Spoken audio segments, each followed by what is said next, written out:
Di masa pandemi COVID-19 ini, beredar kabar bahwa terjadinya angka penurunan pada pelayanan program KB atau keluarga berencana yang dapat menyebabkan angka kehamilan yang tidak direncanakan meningkat.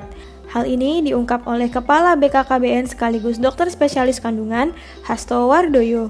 Ia menyebutkan bahwa ada penurunan untuk pelayanan KB baik di rumah sakit atau di luar rumah sakit. Lantas, benarkah dampak pandemi COVID-19 memengaruhi program KB dan bagaimana cara mengatasi angka penurunan pelayanan KB serta jenis KB apa yang paling dianjurkan di tengah pandemi COVID-19? Yuk saksikan wawancaranya. Jangan lupa untuk like videonya dan komen serta subscribe YouTube Nakita Channel.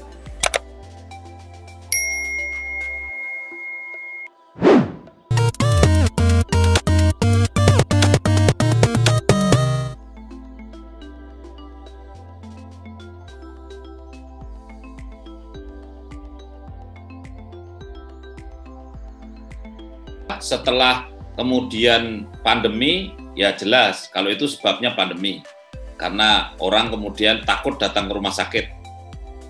Kemudian juga dokter-dokter dan bidan yang dulunya melayani dengan jumlah yang besar, ya sekarang ini tentu jumlahnya tidak seperti dulu. Menjaga diri supaya tidak terlalu banyak terekspos.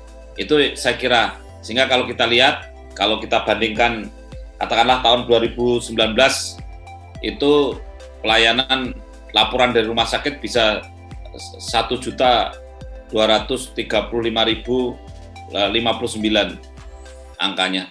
Tapi di tahun 2020 menjadi 1.039.327. Nah ini kan ada penurunan, dan ini penurunan yang tahun 2019 ke 2020 ini penurunan yang karena pandemi dan juga penurunan karena regulasi. Ya.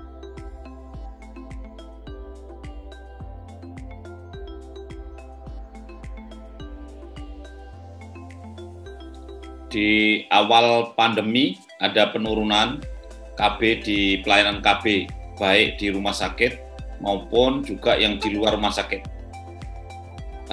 Sebelum pandemi juga ada sedikit penurunan, karena ada aturan rumah sakit bahwa ada rujukan berjenjang dari rumah sakit itu, sehingga pemasangan alat-alat kontrasepsi banyak yang tidak harus di rumah sakit.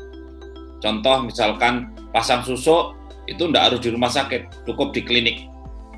Tapi saya kira BKKBN mengkompensasi dengan cara pelayanan yang di luar rumah sakit kita besarkan, yang di klinik-klinik, yang di fasilitas kesehatan yang bukan rumah sakit.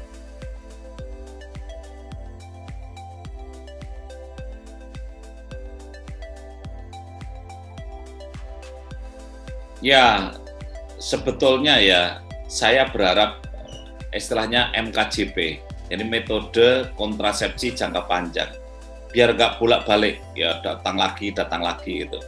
Kalau suntik itu kan bolak-balik gitu ya, sebentar-sebentar antri suntik lagi kan, jadi terpapar banyak orang gitu.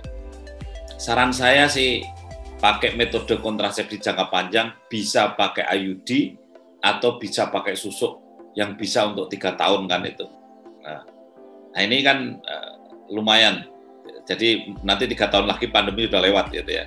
Dan jarak 3 tahun itu cocok untuk mengatur jarak antara istilahnya birth to birth interval atau pregnancy to pregnancy interval itu. Karena kalau jaraknya terlalu dekat itu menjadi faktor risiko terjadinya stunting. Itu cukup besar itu. Nah, itu dia Moms, jawaban seputar dampak pandemi COVID-19 terhadap angka penurunan pelayanan KB dalam wawancara eksklusif Nakita ID bersama Kepala BKKBN. Saksikan wawancara eksklusif lainnya hanya di YouTube Nakita Channel. Sampai jumpa di video selanjutnya.